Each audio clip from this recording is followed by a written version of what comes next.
what is the most important thing that you can teach people right now? What do you think is our priority? What do you think is the best things we can be doing with our time? It's my personal favorite. Can you pull it up? Yeah, I have it. What I think is every individual that has the ability, whether it's a still photo camera, um, whether it's a smartphone or just any type of camera, literally the people's media should be filming as much as possible. It's your best line of defense and offense. You know, if cops are raiding your camp, point and shoot your camera. You know, that's put it in their face because their personality has changed completely when there's a camera in their face. And it's not just the live stream crew's responsibility. It's not just your media working group's responsibility. If you have the ability to, because who knows? You know, the world would not be able to see the girls that got pepper sprayed in New York had some individual been there with a camera filming. You know, and that was before we were crazy organized. It was just someone. It wasn't CNN. It wasn't MSNBC. It was still a media blackout at that time. Yeah, it was a bystander with a camera. It was us on Facebook saying, "Look what's happened! Look what's happened!" and spreading it around. So I was doing every single message I got that was about what you guys are doing. We're like, "Look what's happening! We need to do this ourselves." Exactly. And so that's what we see. The success of at any given moment, any individual can capture the most poignant photograph or video of the day, if not the year. And so, really, all we're doing is just going places and empowering people to realize that and teaching them the basics. You know, if you have a smartphone, you're now, you know, you're not only just a live streamer, you are a part of people's media. You don't need permission to pull out your camera. You don't need anyone to tell you what to shoot and what not to shoot. So what should the people do right now? What software should they download? Should they familiar themselves with? What websites could they go to find the answers to be able to do this quickly and tomorrow be live streaming and capturing the revolution? If you are in an occupation, a live stream account is free. You sign up, get your own live stream account. After that, you get yourself a Bambooser account. BAMBUSER. It has a website backend and a mobile application. Live stream, I think there's an application at this point. I personally haven't tested it yet, but there is a website backend. Quick, QIK, is another program, not as reliable as it used to be. It's also a mobile application that you can link directly to your live stream account. So literally, once it's linked, you can hit the button and stream, and it goes right to your live stream account. Bambooser is a little more complicated. But yeah, 3 programs are Bambooser, Quick, and Livestream. You set up with 3 accounts, and those are all free. What we do is, because of our relationship with Livestream, we are able to actually give you a premium account. So like, you know, we go to occupations, and if you don't have a premium account, we'll hook you up. So that's something that we're able to do. But the average person can still go get one and start streaming in about an hour. You know, you set up those accounts and just configure your phone and your computer. So how do we get the premium? Is it Global Revolution? Yeah, you have to contact one of the people at Global. Contact us. Yeah, contact us. If you're in an occupation,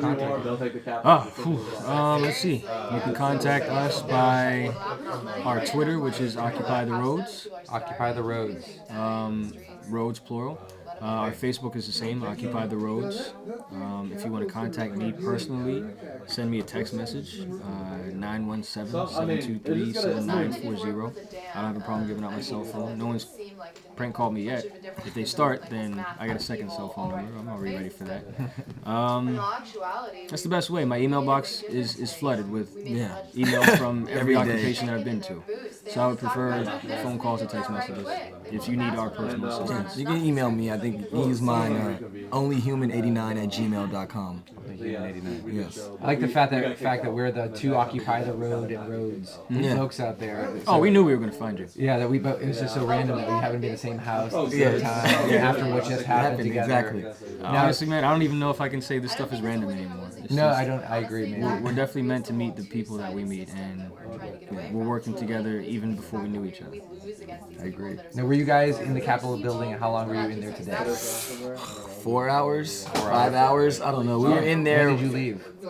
I walked out after the people went to go stop the buses from exiting the parking Are lot. they arresting us on the inside yet at that point? Yes, they were already carrying those. The buses were already full with people who had been arrested. So those are the buses that they were stopping. So and there were still people inside. He was still inside live streaming, and I was outside. So you guys were live streaming as well the whole time? Yeah, it was on Global Revolution. It was on Global, yeah. And it was on Occupy Olympia. So you guys have at least, because I know David, the guy from Bellingham who was live streaming for Occupy Olympia, they grabbed his arm behind his back and pulled him out of there. I don't know if he was able to save his live stream so that it archives. So at least you guys have an archive. Yeah, the world was watching Yeah. live when it How many happened. people were watching, do you know? Oh, I don't know. I got a 10,000 on Global. I don't know what every other See, channel. but those numbers are inaccurate because it's literally just that one station. So, for example, if on my cell phone it's being broadcast on 6 different live stream channels, then you got to go to each of those sites And add it up.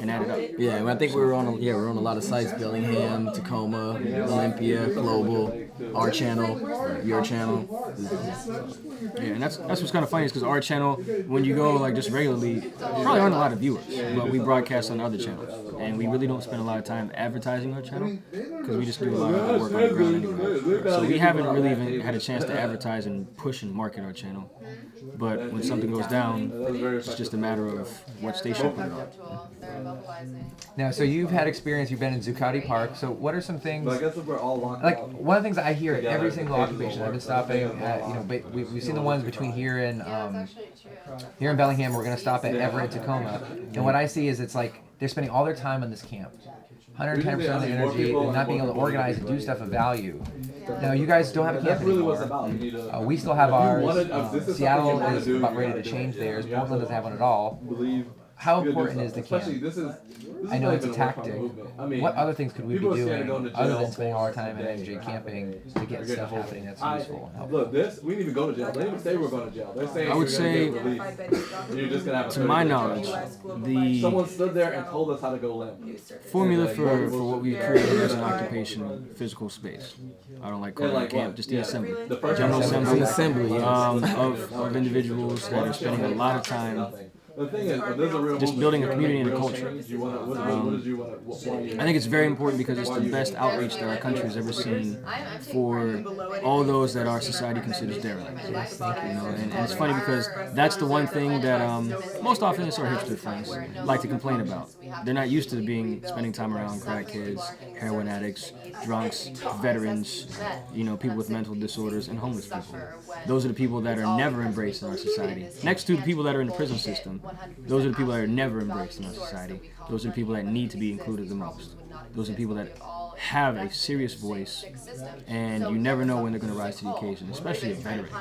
You never know what skills he has in his bag and how he can use that in a march, no matter how volatile he is. If you say 99%, you better mean 99%. Exactly.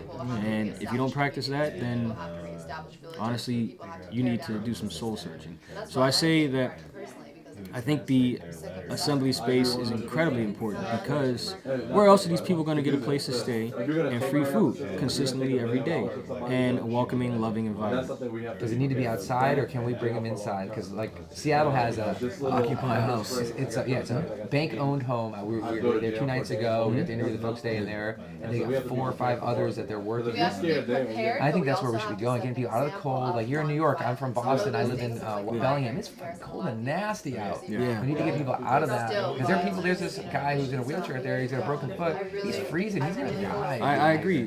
Occupying schools, hotels, any abandoned building whatsoever.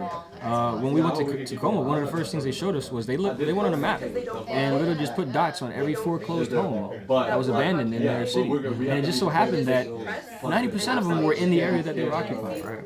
So my first instinct was, you have homeless people, occupy those houses. The bank's not going to send anybody to move you. The cops, who knows what they're going to do, but squatter laws are, I know quite a bit of squatters that have done it successfully and are still doing it. It's not that hard. And so to have a coordinated effort would only be that much easier. Imagine having your media house, your food outreach house, your comfort house, your art house, for GAs, like a very large meeting space. General Assembly house, and in a community or the same block. Are you the caretaker of this house? No, the campsite, it's important for a certain part of our culture, but it's not the be-all end. That's why, the loss of Zuccotti Park, as far as the physical possessions, honestly, I could even say it maybe needed to happen. I agree. I remember the I've been days. waiting for it to happen. I remember the days in which the General Assembly took the entire park, and it was full of people participating. So how many people? When you turn half of that, if not 3/4 of that, in the residential space, And no one you stands. lose the energy and the effectiveness of the GA, and therefore they lost quite a bit of its effectiveness, and then therefore all the people that are just chilling in tents shooting up. Yeah, it also Aren't gets a part. rid of your undesirables. All the people who are there just to party will leave now because it's no longer a party. This is an actual serious thing. Like you want to be here because you want to be here, not because people are going to let you do it and you're going to be safe from the cops. And a way to really get around that is just the design of your space and how you use your space. You know, and another thing I used Tacoma as an example is they made sure that they checked every tent every day to see if there were people in it or not. So that way, if they had visitors, they had a place to put them up. You know, they treated it more like an inn. Right. It's just things like that. They're organizing and really caring about the security and sanitation of your environment. Yeah.